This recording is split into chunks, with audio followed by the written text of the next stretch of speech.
मैं मजदूरी का काम करके किसी तरीके से पैसे कमाता हूँ। रात को मुझे अकेलापन महसूस होता है।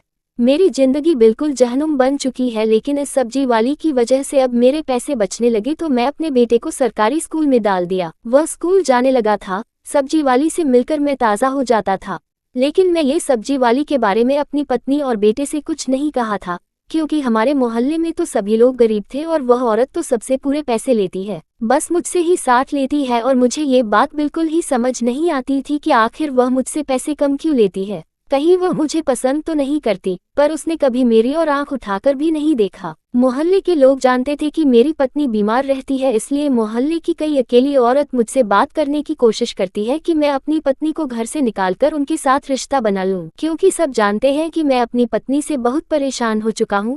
पर सिर्फ मेरी पत्नी बीमार है, इस वजह से मैं उसे घर से बाहर तो नहीं निकाल सकता और किसी दूसरी औरत के साथ संबंध नहीं बना सकता, चाहे मैं कितना भी तन्हा रहूं।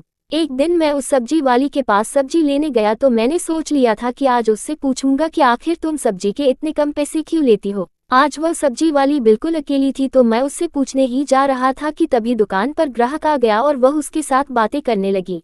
उसने भी वही सब्जी ली थी तो उसके ज्यादा पैसे लिए। उसके बाद उसने मुझसे बात करी। जब मैंने भी वही सब्जी जी ली तो उसने मुझसे सिर्फ 60 लिए। उस वक्त दुकान में ग्राहक की भीड़ लग गई तो मैं उससे कुछ नहीं पूछ पाया और घर पर वापस आ गया। लेकिन अब मैं समझ चुका था कि करीबन 200 से 150 की सब्जी वह मुझे सिर्फ 60 में ही दे दी है। मेरा बेटा बहुत बीमार था तो मैं किसी पहचान वाले से 2000 उधार लेकर आया। वह आदमी बहुत नेक दिल था जिसने मेरी मदद कर दी थी। मैंने सोचा इससे अपने बच्चे के लिए दवा लेकर आता हूँ और इसका इलाज करवाता हूँ, पर दवा तो खाली पेट काम नहीं करेगा और हमारे पास तो खाने के लिए कुछ घर पर था ही नहीं। मैं वह पैसे लेकर सब्जी की दुकान पर चला गया। सब्जी की दुकान में एक औरत पीली साड़ी में सब्जी बेच रही थी। मैंने उससे अपनी जरूरत का सब्जी खरीद लिया और मन ही मन सोचने लगा, ये सब्जी तो काफी महंगी होगी, इससे कितने पैसे बचेंगे, फिर मुझे अपने बच्चे का इलाज भी तो करना है। कांपते हुए हाथों से जब मैंने उसे 600 का नोट पकड़ाया तो उसने मुझे जो पैसे वापस किए मैं उसे लेकर घर पर आ गया। जब मैंने घर आकर पैसे गिना तो उसने 350 मुझे वापस किया था, जबकि मैंने इससे कहीं ज्यादा का सब्जी खरीद लिया था। मुझे इस बात का अफसोस होने लगा कि मैंने पहले नहीं देखा। बेचारी औरत ने जब देखा होगा तो वह पछता रही होगी। वह उसके मेहनत और ईमानदारी का पैसा होगा और उसने गलती से मुझे ज्यादा वापस कर दिया। उस वक्त बाकी बचे हुए पैसे से मैं अपने बच्चे के लिए दवाई लेकर आया। मेरी पत्नी को लकवा मार गया है और मैं जो भी कमाता हूँ उसी के इलाज के पीछे चला जाता है। काफी सालों से वह ऐसे ही बीमार है और मेरा एक बेटा है। अगली शाम मैंने सोचा कि मैं फिर थोड़ी सी सब्जी लेकर आता हूँ और उसके पैसे भी उसे वापस दे आता हूँ। जब मैं शाम को उसकी दुकान पर गया तो वह ग्राहक के साथ व्यस्त थी और मुझ पर ध्यान ही नहीं दे रही थी। मैंने सोचा उसे पता लग गया होगा कि उसने मुझे ज्यादा पैसे दे दिए हैं, पर मैं तो यहाँ उसे पैसा वापस करने ही आया हूँ। मैं उस दिन के पैसे भी दे दूंगा और अगर कुछ कम पड़ जाए तो मैं उससे कहूंगा कि मैं बाद में आकर दे जाऊंगा। सारे ग्राहकों को निपटाने के बाद उसने मुझसे मीठी आवाज में पूछा कि आपको क्या चाहिए। मैंने कहा, आपने उस दिन शायद मुझे ज्यादा पैसे वापस कर दिए थे और सिर्फ 60 ही सब्जी का लिया था। इस पर उसने कहा कि अभी आपको क्या चाहिए ये बताए। तो मैंने उसे बता दिया। उसने सारी सब्जियां मुझे तौल कर दे दी और जब मैंने उसे पैसे दिए तो आज भी उसने मुझे 60 काट कर बाकी का पैसा मुझे वापस कर दिया। मेरी हैरत का ठिकाना ना रहा। वह औरत कमाल की खूबसूरत थी और मैं अकेला। अपनी सोच से बाहर निकलकर मैं उसे कुछ बोलने लगा तो दूसरे ग्राहक आ गए और वह उसके साथ फिर से व्यस्त हो गई और मेरे साथ दोबारा बात नहीं किया। मुझे लगा कि दूसरे ग्राहकों को पता न लग जाए कि उसने मुझे 60 में इतनी सब्जियां दे दी है, इसी वजह से वह मुझसे बातें नहीं कर रही है। खाली समय में मैं उससे इस बारे में बात करूंगा। मैं वहां से सीधे अपने घर पर आ गया। अब जब भी मैं सब्जी की दुकान में जाता था तो काफी सारे ग्राहक रहते थे तो मुझे उससे बात करने का मौका नहीं मिला, पर वह सब्जी के हमेशा ही 60 ही लिया करती थी और इससे मेरे पैसे की अब बचत होने लगी थी, जिससे मैं अपनी पत्नी का इलाज करवा रहा था।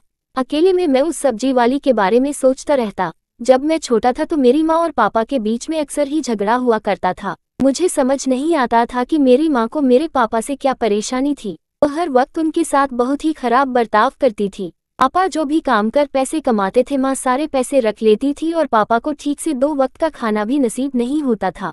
हम 2 भाई थे। मेरा भाई बड़ा होते होते माँ ने उसे किसी को बेच दिया था।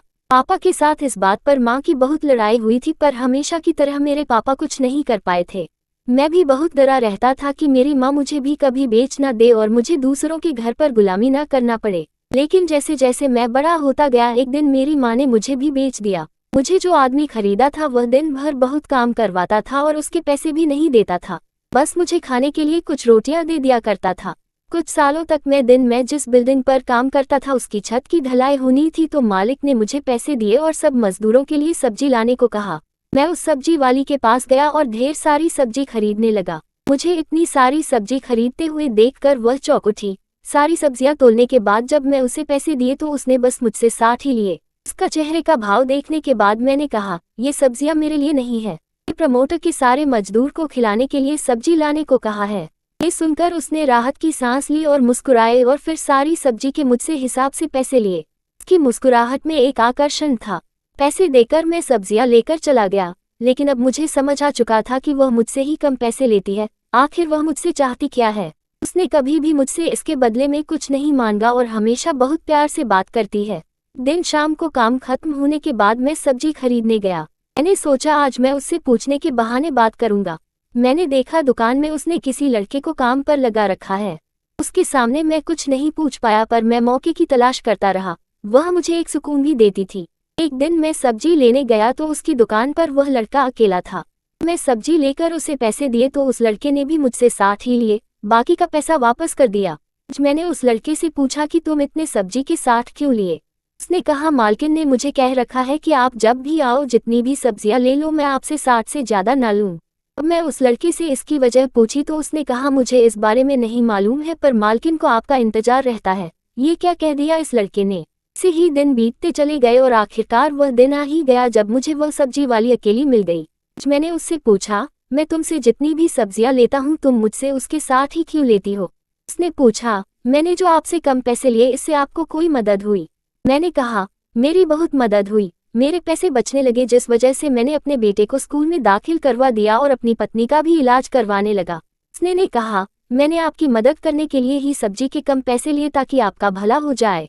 मैंने उससे जो पूछा वह सुनकर वह घबरा गई। मैंने कहा, मैं तो गरीब की बस्ती में ही रहता हूँ और यहाँ ज्यादातर लोग गरीब ही हैं, और फिर तुम मेरी मदद क्यों करती हो?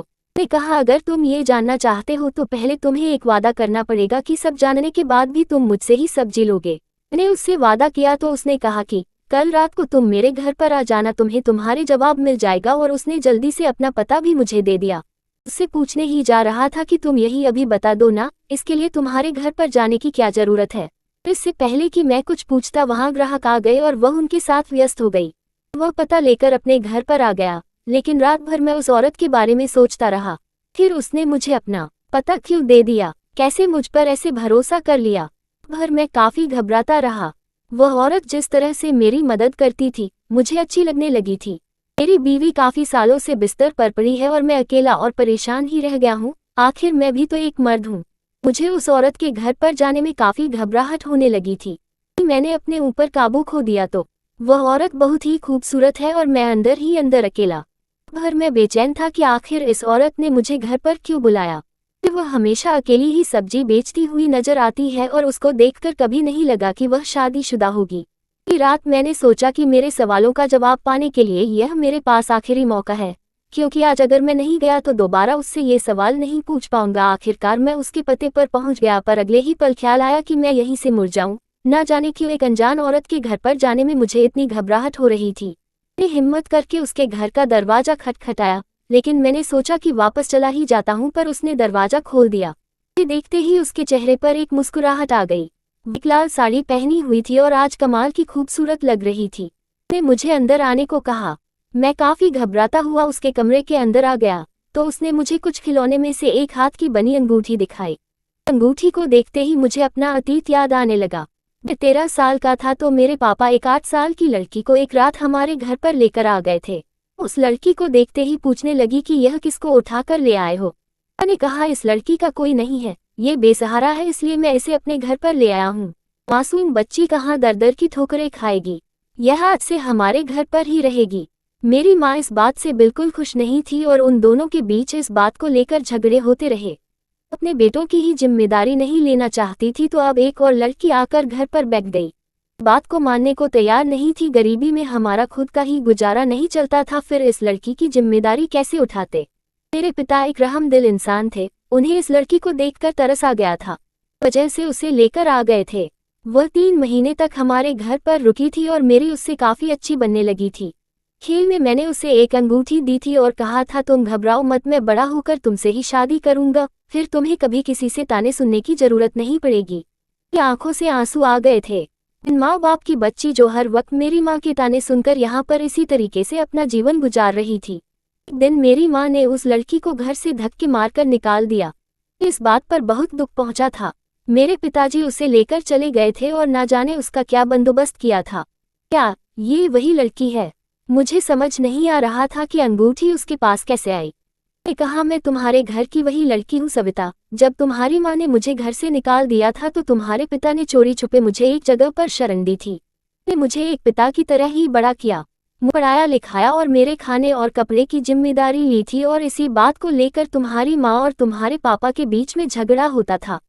तुम्हारी माँ को लगता था कि मैं तुम्हारे पिता की नाजायज औलाद हूँ, जो कि सच नहीं है।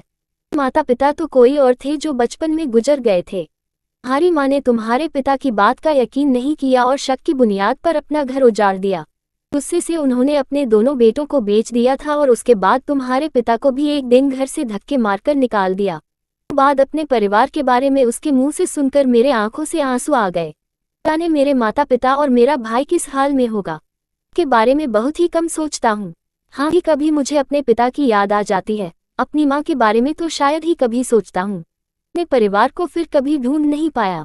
तभी वह लड़की मेरा हाथ पकड़कर स्टोर रूम में मुझे लेकर गई। मेरा हाथ पकड़ा तो मेरे दिल में यही ख्याल आ रहा था किसी दिन मैं उससे शादी करना चाहता था, और वह जवान होकर कितनी खूबसूरत लगती है। मेरी माँ ने मेरे साथ ऐसा नहीं किया होता तो आज हम दोनों साथ में। स्टोर रूम का दरवाजा खुलते ही ऐसा लगा कि इसका छत मेरे सिर पर गिर पड़ा। लग रहा था कि मैं सपना देख रहा हूँ। मेरी माँ बिस्तर पर लेटी थी। उस लड़की ने कहा कि तुम्हारे पिता ने मेरी इतनी अच्छी परवरिश की थी कि मैं अपने पैरों पर खड़ी हो गई और एक सब्जी की दुकान खोल लिया। बाद में तुम्हें और तुम्हारे परिवार को ढूंढने लगी थी। मुझे पता चला कि तुम्हारे पिता की मौत हो चुकी है और तुम्हारे भैया मुझे कभी नहीं मिले, लेकिन तुम और तुम्हारी माँ मुझे मिल गए। पता चला कि तुमने शादी कर ली है और तुम्हारा एक बेटा भी है। तुम्हारी माँ को मैं अपने साथ लेकर आ गई। उन्हें अपनी गलती का एहसास हो चुका है।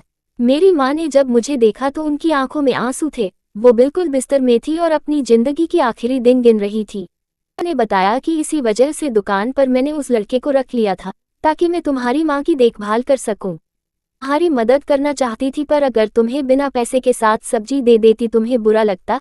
इसी वजह से मैं तुमसे साथ लेती थी ताकि तुम बार बार मेरी दुकान पर वापस आओ। मुझे मन तो यही कर रहा था कि मैं उसे अपनी बाहों में ले लूं, पर फिर मुझे अपनी पत्नी का ख्याल आया।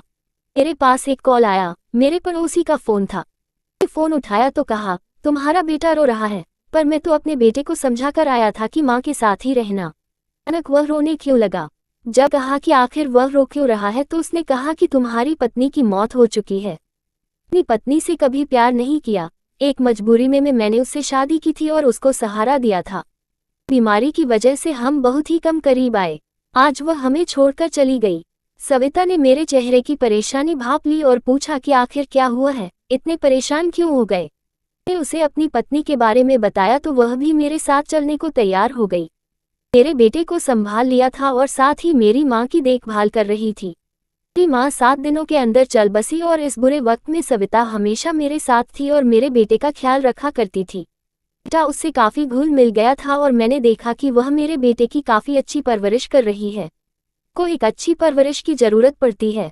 जिस तरह से मेरे पिता ने सविता की परवरिश की थी और उसने हम लोगों की मदद की, और उसकी परवरिश से मुझे पता था कि मेरा बेटा भी एक अच्छा इंसान बन जाएगा। पर मैंने उससे कह दिया कि सविता मैं चाहता हूँ कि मेरे बेटे की परवरिश तुम ही करो, उसकी माँ बनकर। मैं तुमसे जो वादा किया था शादी का वह मैं पूरा करना चाहता हूँ। मेरे चेहरे पर मुस्कुराहट आ गई और मेरे भी, क्योंकि ना जाने कब से हम यही चाह रहे थे और आज हमारे बीच की सारी दीवारें मिट चुकी थी।